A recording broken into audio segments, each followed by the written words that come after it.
This week on Cooking with Kevin, Chef Kevin does Fireside Chat 2.0 and shows viewers 8 different tasks that can be done in the kitchen to make cooking easier, ranging from drying down the kale to whipping up lump-free gravy and freshening up bread.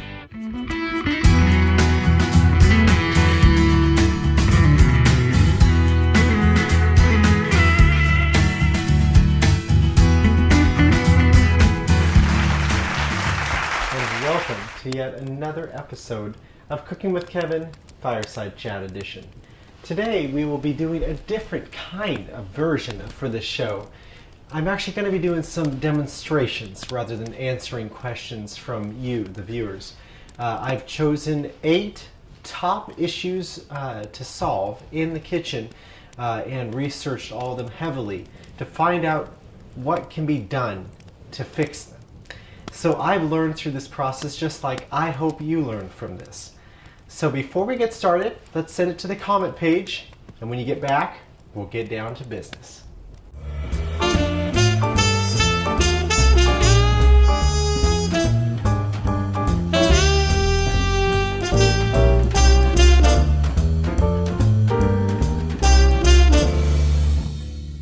And welcome back.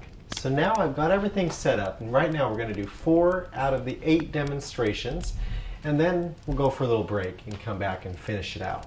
So first off, we're going to start with baking powder. Does it last forever? The answer is no.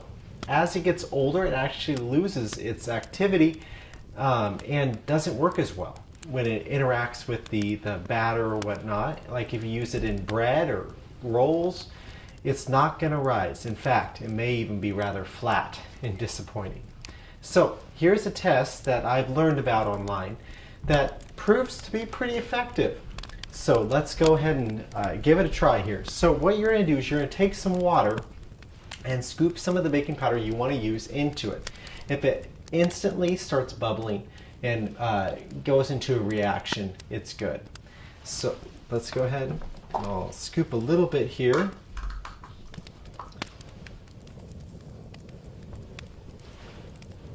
Yes, this is good. It's starting to bubble and react. That's a nice fresh batch. And if you even listen closely to it, you get a nice sound as it's boiling in effect. All right, so now that one is a successful attempt, remember that the next time that you're going to be making bread or rolls or even waffles, pancakes, it will save you from a disappointing adventure. All right, we'll get that off to the side here. So next up we have herbs. Herbs. They always tend to want to jump around on the cutting board when you're cutting them, right? Well, there is a solution that I read about online that we are going to give a try here.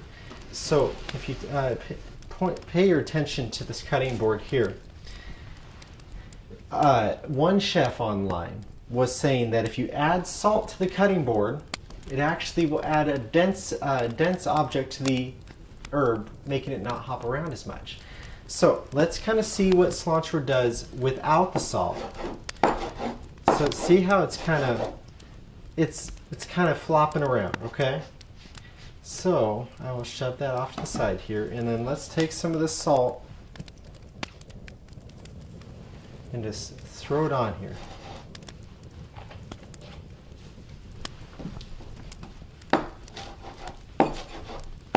See how it's kind of just staying in the middle now? It's not bouncing around. Now granted, this salt is going to be absorbed into some of the herbs, and so whatever you're baking or cooking, make sure you make adjustments to the salt content as needed, because essentially you're already adding salt to it right here through the cilantro. But I see this as a successful test, and remember this the next time you're doing basil, mint, thyme, rosemary, whichever herb you decide to do, and it will make your life a lot easier. Okay, so now we'll move on to this test. This one is one of my favorites that I found about online. Oil and honey. They always tend to be the hardest to get every single drop of it out of the measuring cup, right? Well, there is a solution. Using hot water. So it's been brought to a boil, and I recommend doing this with a stainless steel measuring cup. As it's so hot, the plastic might leach into the oil or the honey or whatever sticky item like molasses that you're using. Okay? So let's go ahead and try this for the oil. I'm going to take the measuring cup and give it a good rinsing. The metal is hot to touch, so that's good. Now I'm going to take the oil here.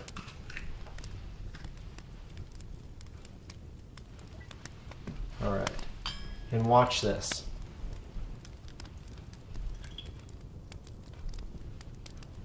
See how the oil just seamlessly dropped out? And if you look at the measuring cup, there isn't anything left in there, just a little bit of the water. So that is definitely impressive. I'm going to use that the next time I bake. So with honey, honey is a little bit different because depending on how grainy the honey is, I've had successful and unsuccessful attempts with the hot water. So I'm actually going to try just some ordinary nonstick spray. Okay, so we'll give the measuring cup a good spray. And I'm going to drizzle some of this honey here. If honey ever gets hardened in the cupboard, you can always just let it soften up in some hot water.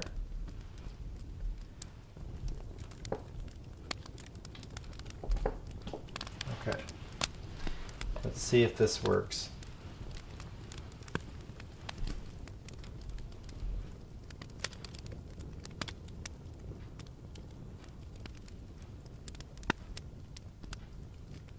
Well, it almost got all the honey out.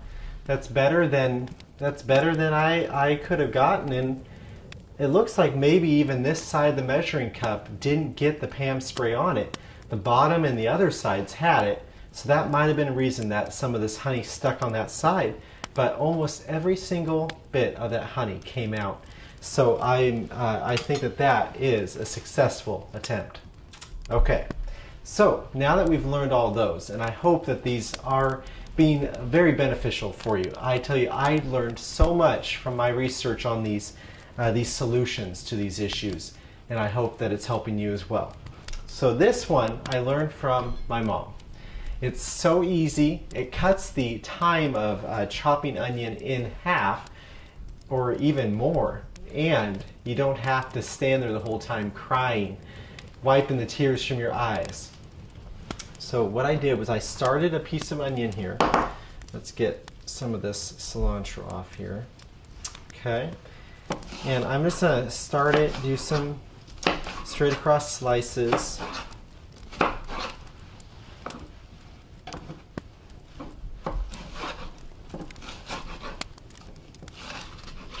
Just so that the blades can effectively cut it.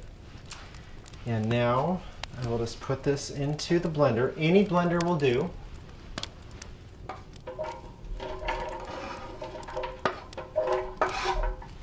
Okay. And you want to start it on low speed.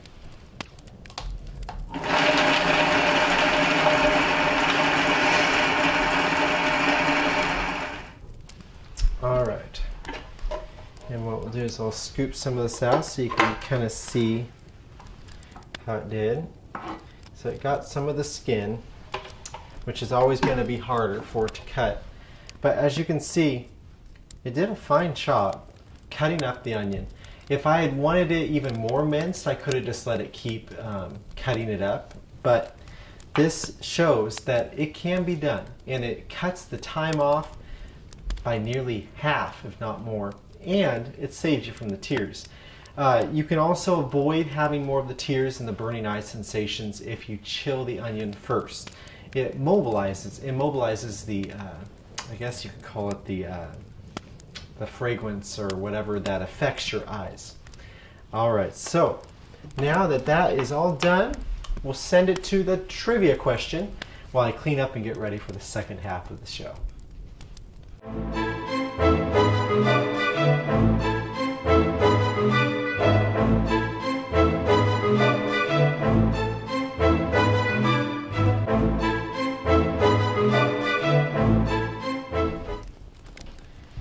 All right, and welcome back. So we got a brand new setup here now for the final demonstrations of this show.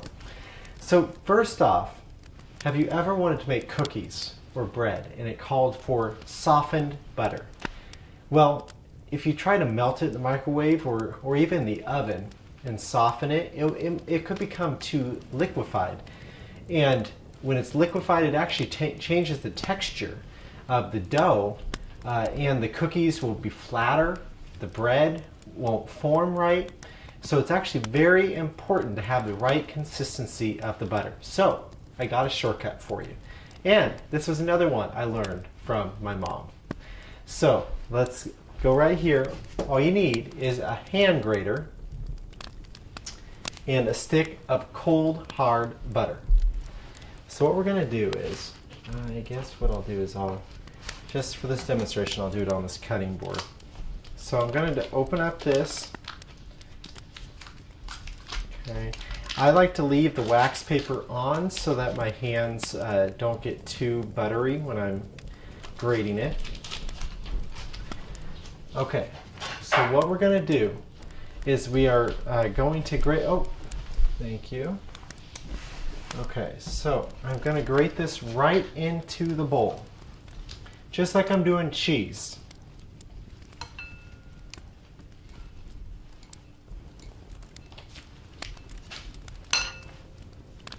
Kind of whack off some of these bits, and look at that. It's a perfectly grated butter that will actually moisten and melt perfectly within the dough when it's mixed.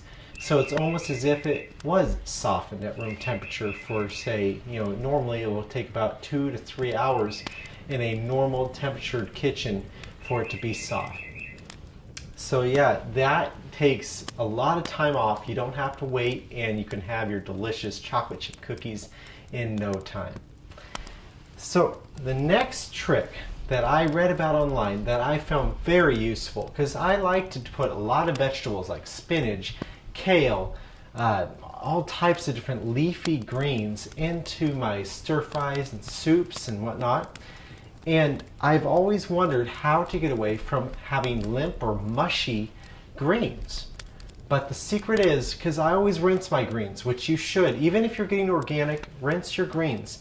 Because people at the grocery market, they're touching those and looking over them, and whoever picked them and whoever delivered them, you don't know who's been touching it and how many germs are on those. So what you want to do is you want to give, this is a green kale. So you want to do a good patting down of the greens. Get as much of the water off as you can to where it is almost bone dry before it goes in. Because that added moisture that you leave on the leaf, if it is wet, is going to actually steam the vegetables when they're in that pan and cause it to become that mushy texture. So you just give it a good pat down, and then see if when you're feeling it, your fingers are getting wet at all. And if they aren't, it's good to go. So go ahead and give this a try the next time that you're using some sort of green like a spinach or kale leaf in a stir fry. And it should make a difference, and it should have a crunchier texture to it instead of it being mushy. Alright, so now we're going to move on to the next demonstration.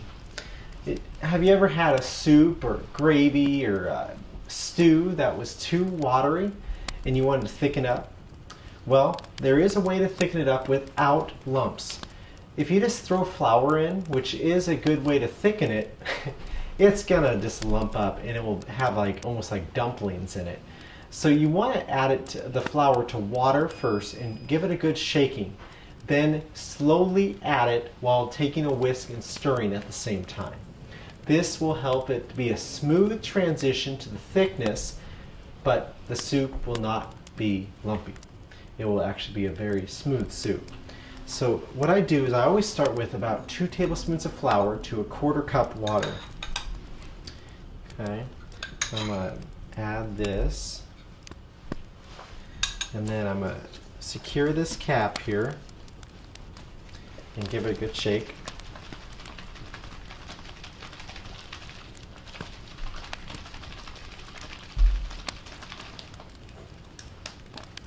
Alright, so it's just a liquid flour mixture now. Now I'm going to pretend like I'm adding this to a soup or a stew. And see how I'm whisking the entire time to make sure that no clumps got through. And look at that. See, it's liquidy. There's no lumps, and this would make for an excellent thickening agent with its starchy nature, and no one would know that you had put too much water in. So that is good to go. And so now we're going to head on to bread. So if bread's hard, you throw it away, right? No. If it's moldy, of course, it's going bad. But if it's hard, that's a different story. That can be what's called revived. I learned this from my Aunt Sharon. She lives down in California near the San Francisco area, and so she's lived most of her life eating that delicious San Francisco sourdough bread. And you can save a lot of money buying bread that's a day old and just reviving it, and then it's just as fresh as buying it that day that it was baked. So as you can see here, I got a loaf here, bought this at a local bakery here. See how it's pretty hard. Okay, so what I'm going to do is I'm going to take some water and just sprinkle it and wet the skin. Okay. And what you can do is, if you want it all to be soft, including the outside, you can actually wrap it in foil and put it in the oven at 325 degrees. Or if you want the outside to be crispy like I prefer, you can just put it in like this right onto the oven rack and cook it again at 325 degrees. I recommend for no longer than 15 minutes. Because it will actually bake it and you can burn the bread. So using enough heat to activate the water that's been put on the skin, and it will make the bread become fresh. So we're going to take a break and go and show you the trivia answer, and when you come back I'll show you what this bread looks like after it comes out of the oven.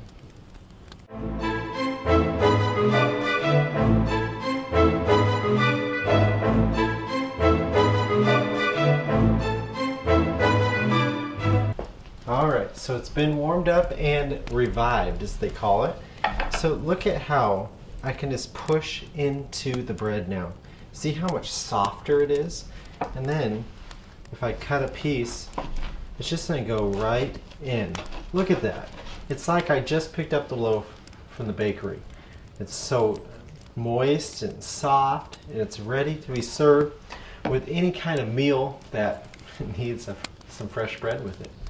So I hope that these demonstrations have helped to exemplify your knowledge within the kitchen and make you a better cook.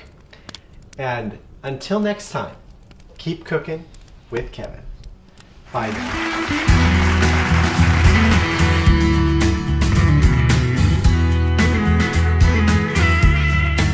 Want to meet Chef Kevin and crew? Contact us on Facebook for your chance to be on set during our live recording of the season finale. It will be Family Feud style with the staff going up against the guest chefs, and it will be filmed live in studio at CCTV.